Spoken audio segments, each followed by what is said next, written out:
Oh les gars, c'est l'heure de tourner la vidéo là, allez. Ah merde. Salut, ici la team d'en dessous. Aujourd'hui, on va parler de The Dark Knight Returns.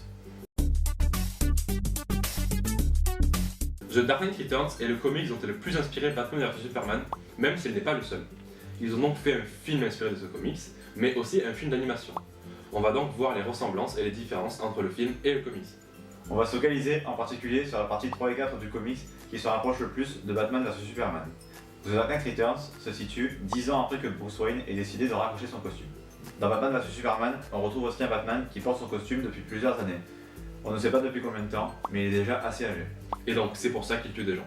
Mais Batman, c'est un super héros, il est pas censé tuer des gens, si? Le problème, c'est qu'il y en a plein le du Joker, après l'avoir vu tuer autant de personnes et faire autant de mal autour de lui, en particulier à ses proches. Par contre, dans le film, on ne connaît pas son passé. Mais on se doute fortement qu'il a le même passé que dans le comics. Maintenant, on va parler de la raison qui amène Batman et Superman à se battre. Dans le film, Batman décide d'affronter Superman parce qu'il le considère comme une menace pour l'humanité et que s'il décide de tuer tout le monde, personne ne pourra l'arrêter. Alors que dans le comics, le combat a lieu car au début de la troisième partie, Batman tue le Joker, le gouvernement s'aperçoit qu'il devient dangereux et décide d'envoyer Superman pour l'arrêter.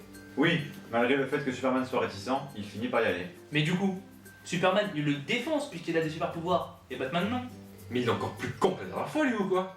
Au premier abord, on pourrait penser ça en effet, mais non, car dans le film comme dans le comics, Batman a un temps de préparation très long avant le combat.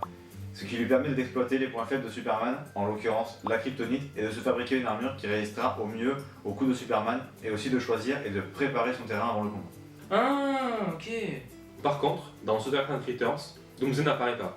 Ils ont décidé de prendre un comic qui s'appelle Superman Doomsday. Dans ce comics, il l'affronte à lui tout seul, l'emmène dans l'espace, comme dans le film, l'écrase au sol et le demeure sur le coup. C'est presque le même principe que dans Batman vs Superman, où Superman meurt car Doomsday le transperce avec sa main. Oui, il y a aussi d'autres ressemblances entre le combat de Superman et Doomsday dans le film et le combat entre Batman et Superman dans The Dark Knight Returns. Exactement comme dans la scène où Superman est drainé de son pouvoir et le récupère grâce à l'énergie solaire pour pouvoir continuer le combat. Mais j'ai l'impression que les films d'ici, ils font beaucoup de références aux comics comme ça. Oui, c'est vrai.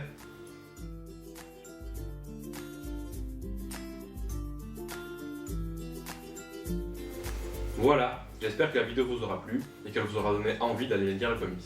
Au moins d'aller voir le film animé qui reprend parfaitement le comics et qui est génial à regarder. Et sinon, on vous conseille d'aller lire et regarder Killing Joke, un comics aussi adapté en film d'animation.